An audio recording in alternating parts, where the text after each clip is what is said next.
Supreme court ने clean chit दे दिया मोदी जी को और बाकी आरोपियों को।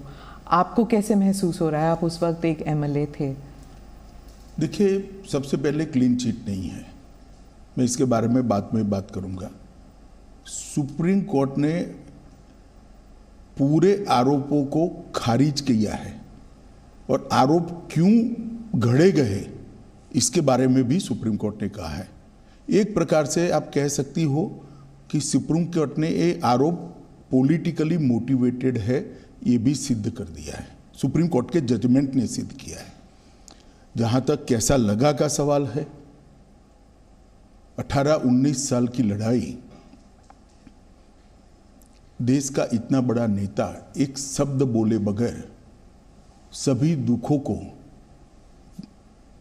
भगवान शंकर के विषपान की तरह गले में उतारकर सहन कर कर लड़ता रहा और आज जब अंत में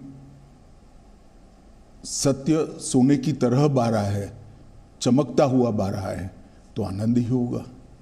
मैंने बहुत नज़दीक से मोदी जी को इस दर्द को झेलते हुए देखा है, इस आरोपों को झेलते हुए देखा है और सब कुछ सत्य होने के बावजूद भी क्योंकि न्यायिक प्रक्रिया चालू है, हम कुछ नहीं बोलेंगे। इस स्टैंड को कोई बहुत मजबूत मन का आदमी ही ये स्टैंड ले सकता है। ये अभी जो इंटरव्यू हम कर रहे हैं वो मैं 2003 में भी गुजरात के गृह मंत्री के नाते कर सकता था, पार्टी के अध्यक्ष के नाते भी कहता, क्योंकि परिस्थिति में कोई बदलाव नहीं है, फैक्ट था। परंतु संपूर्ण न्यायिक प्रक्रिया जब तक समाप्त नहीं हुई तब तक मोदी जी ने इसको प्रभावित करने के लिए कुछ नहीं कहा, चुपचाप उसको सहन करते रहे। मैंने आपसे भी पूछा ये सवाल, मैंने मोदी जी से भी पूछा और आप दोनों यही कहते थे कि न्यायिक प्रक्रिया चालू है इसलिए मैं कुछ बोलूंगा नहीं। आपने भी यही कहा और मोदी जी ने भी यही कहा। 19 साल हो गए हैं, तो 19 साल में आप इधर उधर की बातें करते थे, पूरा आप डिटेल में नहीं जाते थे। अब आप क्या बता सकते हैं कि क्या हुआ उन दिनों में? सबसे पहले 19 साल के बाद सुप्रीम कोर्ट की खंडपीठ ने आज जो जजमेंट दिया है, उस जजमेंट से मोदी जी पर लगे हुए सारे गलत आरोप को खारिज कर दिया गया और ये भी कहा गया है कि कुछ लोगों ने उस आरोपों को पॉलिटिकली मोटिवेटेड तरीके से लगाया था। To keep the pot boiling कहा। हाँ, वेस्टेड इंटरेस्ट। कौन थे वो आपके हिसाब से? नाम मैं बताता हूं बाद में। और तीसरा, इससे भारतीय जनता पार्टी की सरकार पर जो धब्बा लगा था वो भी धुला है और मोदी जी जैसे वैश्विक नेता पर जो गलत आरोप लगाए थे, मैं मानता हूं कि लोकतंत्र के अंदर मोदी जी ने संविधान का सम्मान कैसे हो सकता है, इसका एक आदर्श उदाहरण सभी राजनीति में काम करने वाले लोगों के सामने करा। मोदी जी की भी पूछताछ हुई थी, किसी ने धरना प्रदर्शन नहीं करा था। देश भर से कार्यकर्ता आकर मोदी जी के समर्थन में सॉलिडारिटी के लिए खड़े नहीं हुए थे। हम कानून को कोऑपरेट किए थे। मेरी भी अरेस्ट हुई थी, कोई धरना प्रदर्शन नहीं करे थे। और जब सत्य इतनी लंबी लड़ाई के बाद बाहर आता है विजयी होकर, तो सोने से भी ज्यादा उसकी चमक होती है।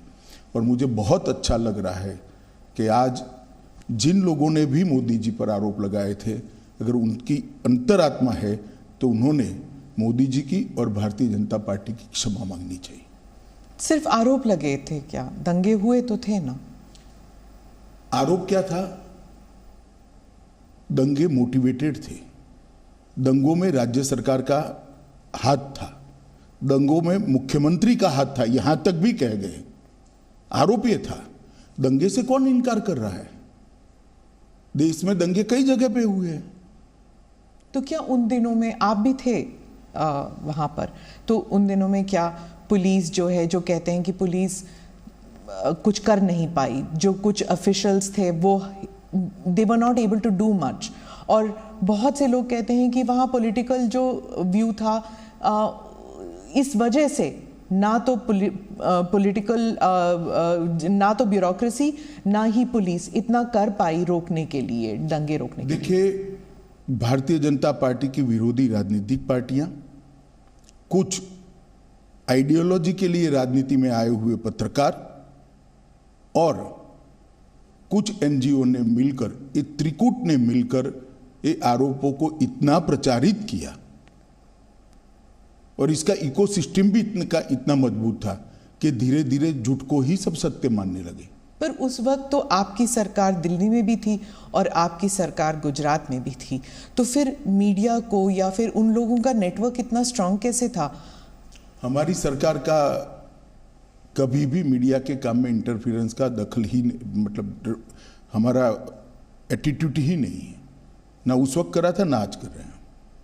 परंतु उस वक्त जो इकोसिस्टम बनी थी, वो इकोसिस्टम ने एक झूठ के पुलिंदे को इतना हवा बनाकर जनता के सामने खड़ा कर दिया कि इसकी इन्फ्लुएंस में सभी लोग थे, शायद कोर्टें भी होगी। अगर सत्य था तो फिर एसआईटी की क्या जरूरत थी? एसआईटी में आज मैं आपको सत्य बताता हूं, एसआईटी का ऑर्डर कोर्ट का नहीं था। एक एनजीओ ने एसआईटी की मांग करी, कोर्ट ने फॉर सेक ऑफ आस्किंग हमारे लॉयर को पूछा, हमारे लॉयर ने कहा मुझे इंस्ट्रक्शन लेने पड़ेंगे। लंच आवर के बाद फिर से कोर्ट बैठी, हमारी सरकार ने कह दिया कि हमें कुछ छुपाना ही नहीं, तो एसआईटी बने, हमें क्या आपत्ति है। It was consented decision, Gujarat सरकार की रिकॉर्ड पर कंसेंट है। कोर्ट ने अपने जजमेंट में भी लिखा है कि एनजीओ की मांग थी, गुजरात सरकार ने कंसेंट दी है। हम बहस कर सकते थे, मगर क्यों करें, क्योंकि हमें कुछ छिपाना ही नहीं था। आज जब जजमेंट आया है तब तय हो गया है कि जजमेंट में लिखा हुआ नाम मैं बोलता हूं, एक पुलिस अफसर का नाम दिया है, एक एनजीओ का नाम दिया है और कुछ पॉलिटिकल एलिमेंट्स का नाम दिया है। ये तीनों ने मिलकर जजमेंट के अंदर ये स्पष्ट कर दिया है कि सनसनी खड़ी करने के लिए झूठ बातों को फैलाया गया, झूठ बातों को आगे बढ़ाया गया और झूठे सबूत गढ़े गए। एसआईटी को जो जब जवाब लिखवा रहे थे तब भी उनको मालूम था कि ये झूठा जवाब है, जिसको एसआईटी ने भी बाद में कोर्ट के सामने रखा कि ये झूठे जवाब थे और वो जानते थे कि झूठे। आज कोर्ट ने स्पष्ट कर दिया कि सरकार ने दंगा रोकने के लिए भरसक प्रयास किए। कोर्ट ने यह तय कर दिया कि मुख्यमंत्री ने बार बार शांति की अपील की थी। कोर्ट ने यह तय किया घटनाएं मतलब ट्रेन जलाने की घटना के बाद जो दंगे हुए वो सुनियोजित नहीं थे, स्वप्रेरित थे। ये भी कोर्ट ने आज जजमेंट में कह दिया और तहलका द्वारा किए गए स्ट्रिंग ऑपरेशन को भी कोर्ट ने खारिज कर दिया, क्योंकि इसका आगे पीछे का पूरा फुटेज जब आया तब मालूम पड़ा कि स्ट्रिंग ऑपरेशन पॉलिटिकली मोटिवेटेड है। सेना को बुलाया नहीं गया इतनी देर तक, 3 दिन नहीं बुलाया गया। आज सुप्रीम कोर्ट ने कहा देयर वाज नो डिले, लेकिन क्या सेना, अगर आप उस वक्त होम मिनिस्टर होते, गृह मंत्री होते, तो क्या आप सेना को बुलाते नहीं जल्दी? नहीं, जहाँ तक गुजरात सरकार का सवाल है, हमने कोई लेट लतीफ़ी नहीं करी थी। जिस दिन गुजरात बंद का ऐलान हुआ उसी दोपहर को हमने सेना को बुला लिया था। सेना को पहुंचने में थोड़ा समय लगता है।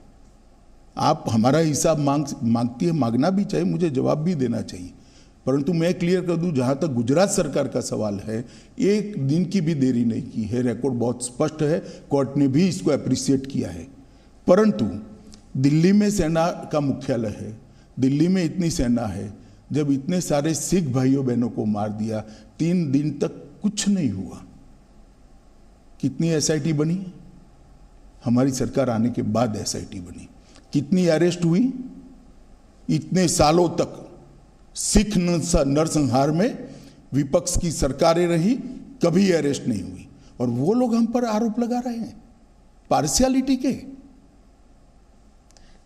आप और मोदी जी दोनों कहते हैं कि इट वाज अ टैक्टिक या फिर कह दीजिए कंस्पिरेसी कि गुजरात को एक बुरा नाम देने के लिए कि ये एक दंगाई प्रदेश है और बीजेपी जो है एक दंगाई पार्टी है, और गुजरात 2002 के बाद वो टैग लग गया। क्या आप मानते? मैं और मोदी जी नहीं कहते, भारतीय जनता पार्टी नहीं कहते कि हम पर टैग लगाने का झूठा प्रयास किया। अब सुप्रीम कोर्ट भी कहती है कि झूठा टैग लगाने का प्रयास किया। आप लोकतंत्र में संविधान को भी नहीं मानेंगे, सुप्रीम कोर्ट को भी नहीं मांगेंगे।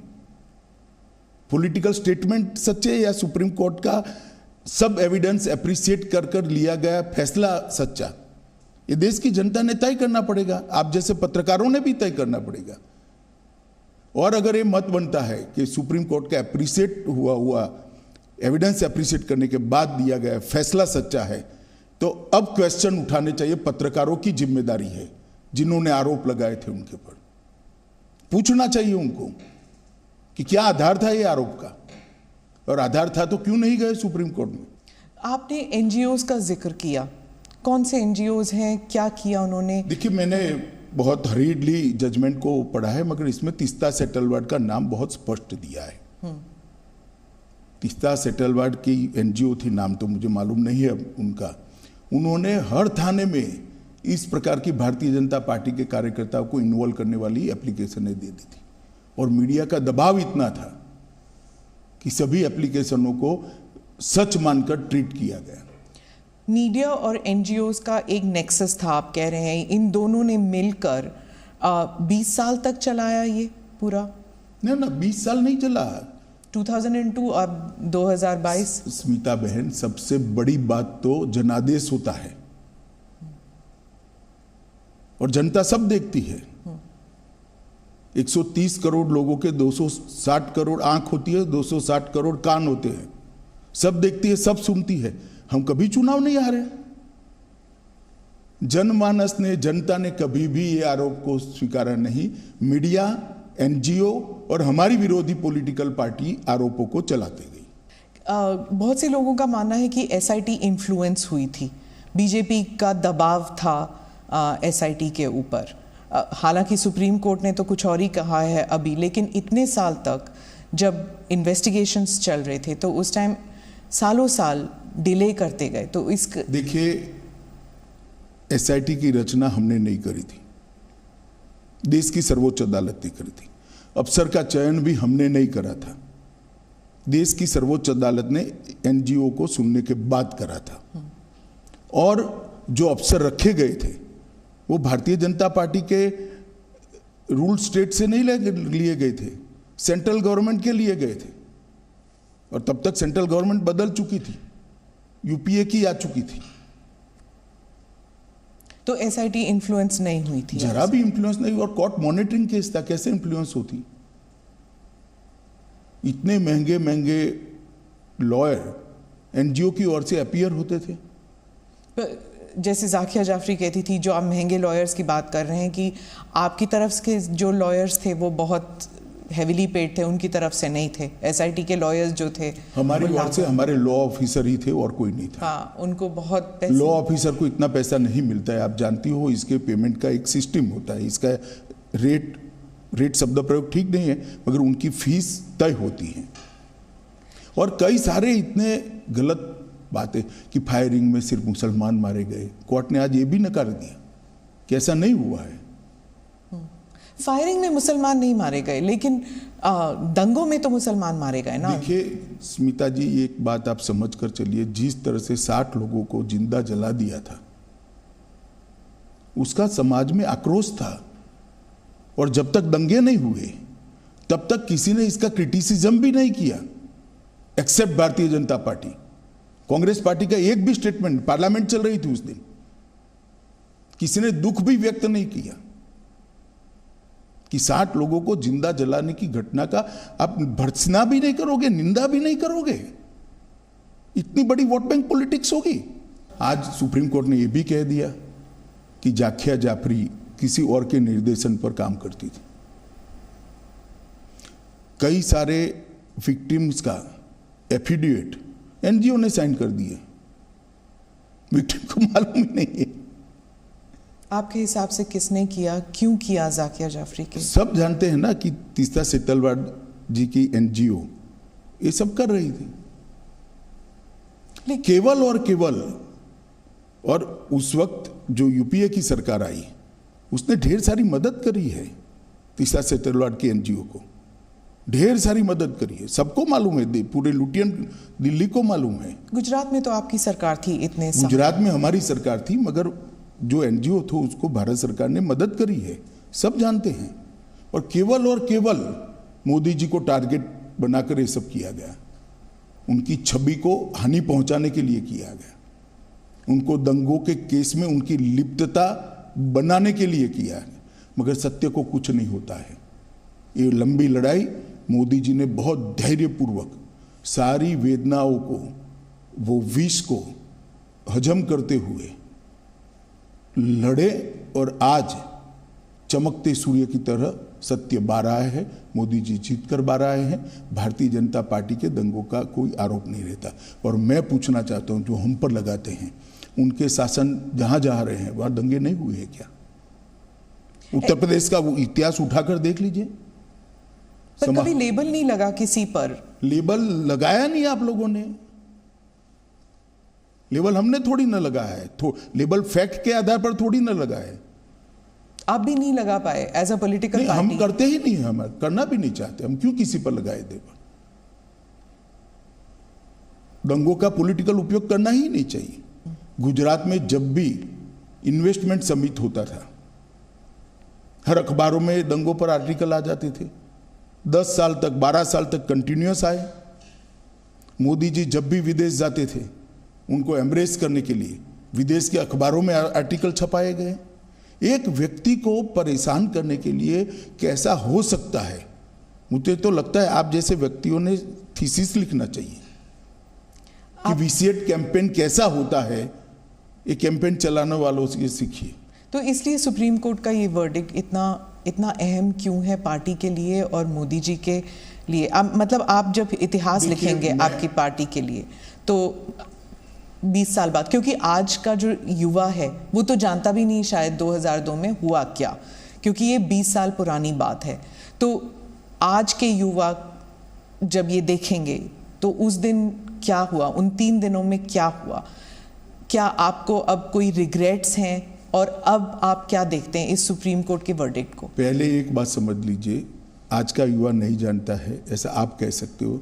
इतिहास हजारों साल जिंदा रहता है और झूठे आरोप जो होते हैं उसका निरसन न्यायालय के माध्यम से होना बहुत जरूरी है।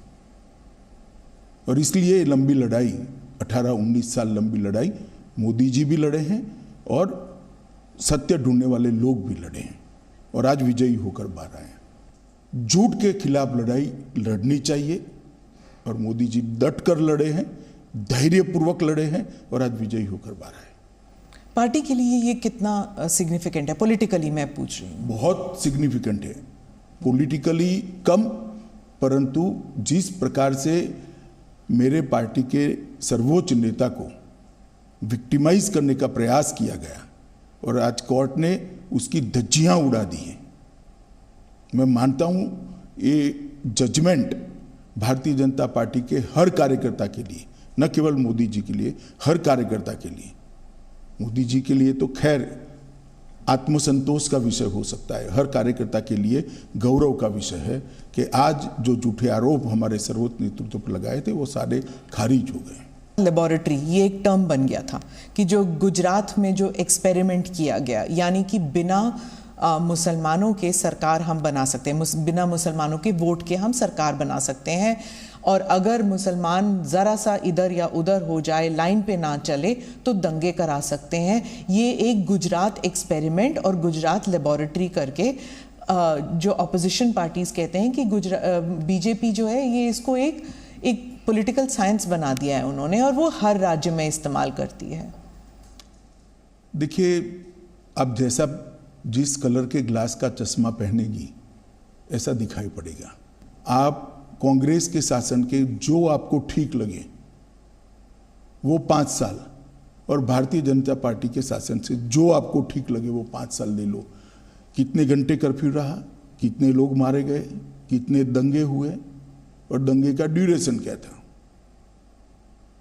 कंपैरिजन कर लीजिए तो मालूम पड़ जाएगा कि दंगे किसके शासन में ज्यादा हुए। और दूसरी बात, ये दंगा होने का मूल कारण गोधरा की ट्रेन को जला देना था। 60 लोगों को, 16 दिन की बच्ची को मां की गोद में बैठे हुए जिंदा जलते हुए मैंने देखा है। मेरे हाथ से अग्नि संस्कार किया है मैंने गोता गांव में। इसके कारण दंगे हुए थे और आगे जो दंगे हुए हैं वो पॉलिटिकली मोटिवेटेड थे। आप हॉस्पिटल में थे? मैं खुद हॉस्पिटल में था। क्या देखा आपने उस दिन? क्या देखना क्या था, जली हुई लाशें थी, दुख ही दुख था, आक्रांत था, रोज था।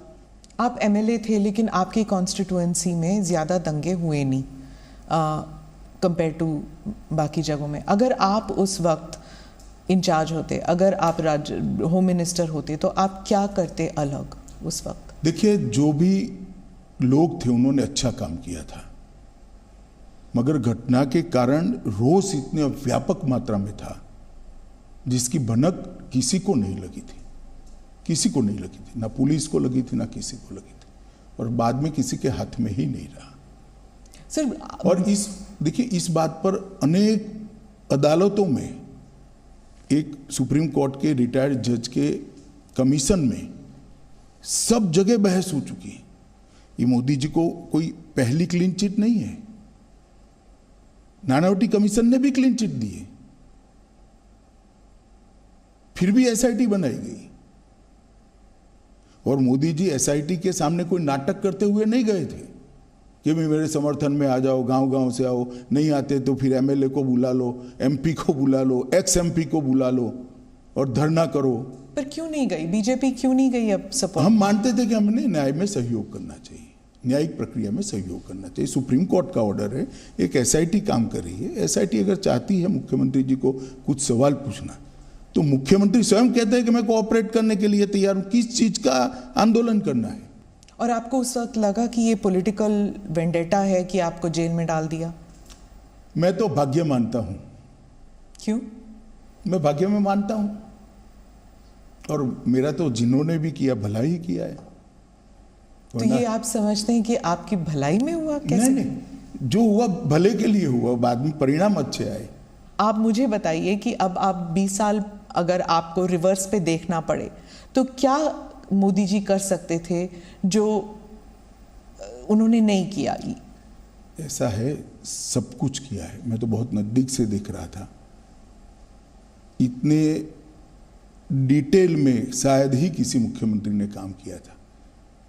एक थाने की स्ट्रेंथ 100 पुलिस की होती है, 150 पुलिस की होती है। एडिशनल फोर्स लो तो 400 पुलिस की हो गई, और 2 लाख लोगों का जमघट है। क्या कर सकते हैं आप? इसको कंट्रोल करते करते समय लगता है। टीयर गैस, लाठीचार्ज, ये सब हुआ है, फायरिंग हुआ है। 900 लोग फायरिंग में मारे गए। सुप्रीम कोर्ट में ऑब्जर्वेशन ये भी था कि उस वक्त की सरकार ने दंगा रोकने का प्रयास नहीं किया, और ये भी कि कुछ विटनेसेस जो हैं वो ऐसे जवाब दे रहे थे जैसे कि डिक्टेशन दे रहे हैं उन्हें। दोनों चीज़ें ऑब्जर्व किए गए। देखिए, उस वक्त सुप्रीम कोर्ट ने जो ऑब्जर्वेशन किया था वो एनजीओ के एफिडेविट के आधार पर किया था। इसकी जांच के लिए एसआईटी बनाई थी। एसआईटी ने अपनी रिपोर्ट दे दी, और आज जो जजमेंट आया उसमें सुप्रीम कोर्ट ने कहा है राज्य सरकार ने दंगा रोकने के लिए भरसक कोशिश की। राज्य सरकार ने उचित समय पर उचित कार्यवाही कर कम नुकसान में दंगों को समाप्त किया, और राज्य सरकार ने सुप्रीम कोर्ट द्वारा दी गई विटनेस प्रोटेक्शन की स्कीम को पूरा का पूरा फुल स्टॉप कॉमा में पूरा किया है। और मोदी जी के लिए भी कहा कि मोदी जी ने बार बार दंगा रोकने के लिए मीटिंगें भी करी, अपीलें भी करी, सार्वजनिक अपीलें भी करी, और स्थान पर भी गए। ये सभी चीज़ों को आज सुप्रीम कोर्ट ने नोट किया है। तो मैं मानता हूं कि एक भी आरोप जो एनजीओ ने लगा था वो टीका नहीं है। मोदी जी बिल्कुल कोई आरोप के बगैर पूरी बात से आज सुप्रीम कोर्ट के जजमेंट से बाहर आए हैं, और आज सत्य का विजय हुआ है। Presenting V News app, available on Google Play and App Store. Download it now.